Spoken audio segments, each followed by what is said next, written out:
Of a unique signing day, I'm sure, for everyone around the country, but especially for you. And how did the early period go for you? I think, at this time we've got 16 signees, and what a great class. I think our coaches did a great job in solidifying the spots that we needed to get in this early signing period. We still have a few more coming in here in a few minutes, so overall I think it's fantastic. How did it change your recruiting calendar?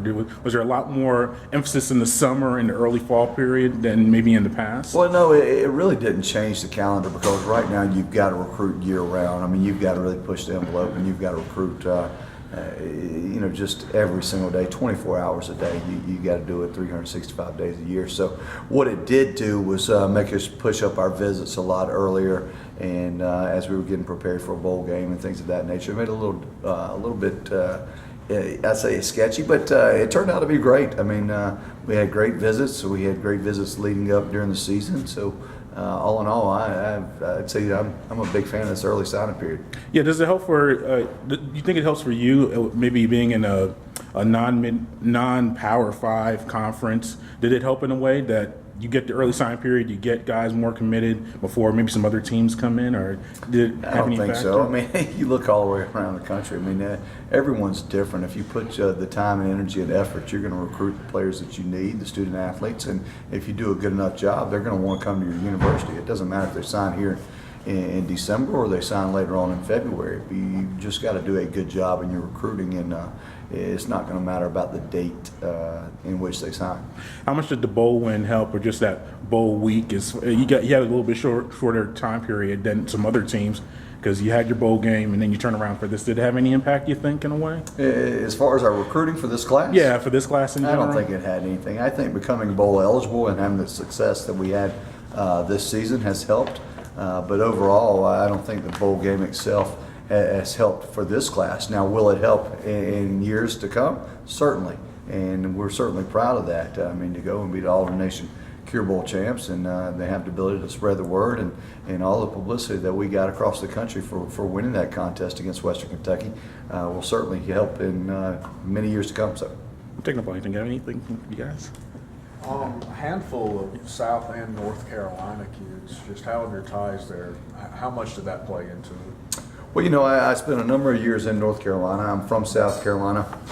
I had the opportunity to be at the University of South Carolina coaching there. So a lot of great ties. We have a lot of great ties with our staff from both North Carolina and South Carolina. So, anytime you have a relationship with individuals in our profession, with coaches, high school coaches, it's going to benefit from you. So you can kind of see how it led us back to those states as well in our recruiting Georgia too.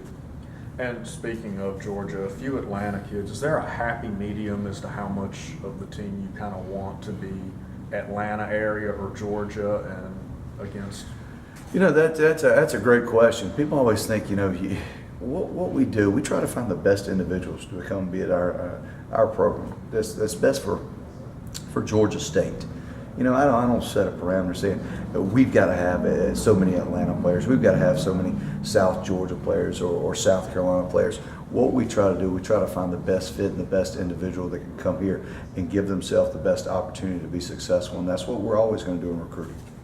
Looking at the breakdown, and two things. Well, first, I see at least several junior college guys, including Dan Ellington, quarterback. Do you expect those guys to maybe have a more immediate impact with the team since they are junior college guys, maybe a few years of playing collegiately? Well, anytime you sign a junior college player like Dan Ellington, I mean, you expect them to come in with the maturity already ready to compete at that high level. So that's certainly the case when reaching out to those individuals from a JC. You think they're physically and mentally ready to come in and compete. Will you have those guys on campus starting in January to get some spring activities? Certainly will.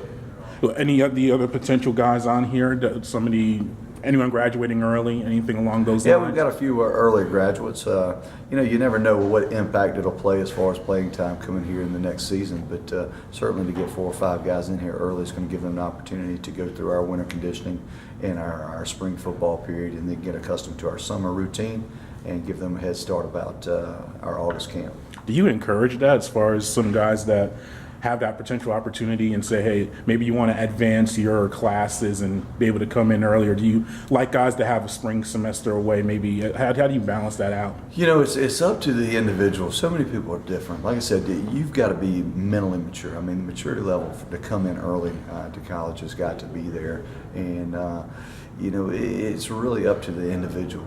I thought the last semester of my high school was great, and I wouldn't have changed it for the world for myself. But so many people are ready to move on for whatever different reasons that may be, that they're ready to get here and get started.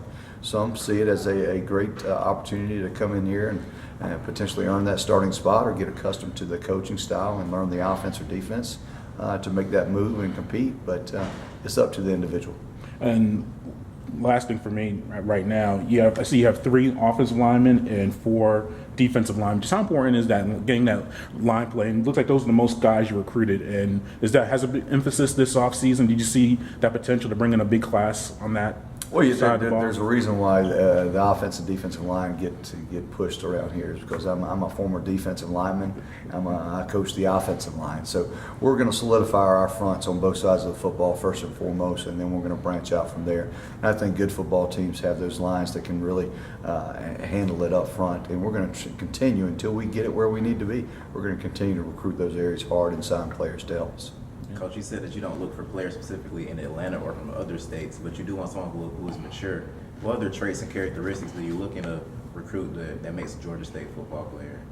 Well, I think you got to look for individuals. I talk about maturity. I talk about discipline. I talk about athleticism.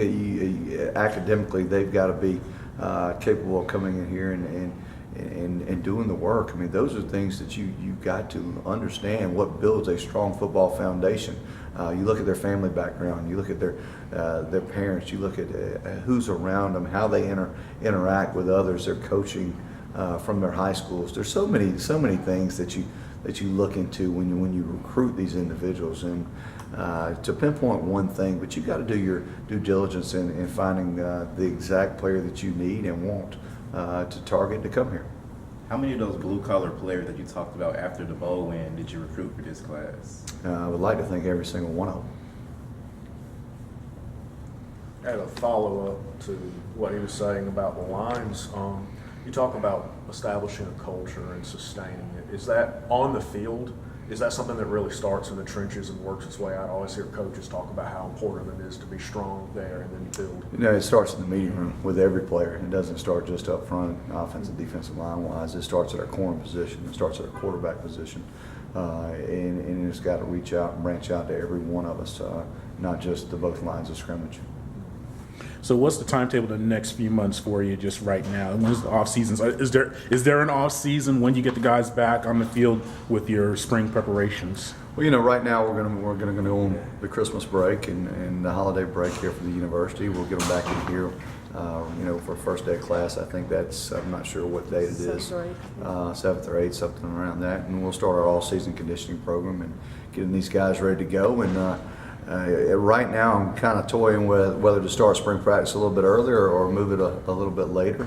We played late into the season, so we'd like to get some injuries kind of healed up so we can have an opportunity to get some more guys in the spring practice routine. But I'll make that decision shortly after we come back from the holiday break. How much advantage is it for you now that you're here for a full season? This time last year, you're transitioning and getting the job, but you've had a full regular football season, and now you have to get a full spring and everything like that. How more comfortable are you in the program right now? Well, I think anytime you have some time, it helps. And I know in this signing class, having a year to go out and recruit and identify players that you want to recruit, other than roughly about 3 weeks, is certainly beneficial. But I'm feeling very, very comfortable going into our second off season and moving forward. So I think it's great to see how our fall has developed and now transitioning into the spring.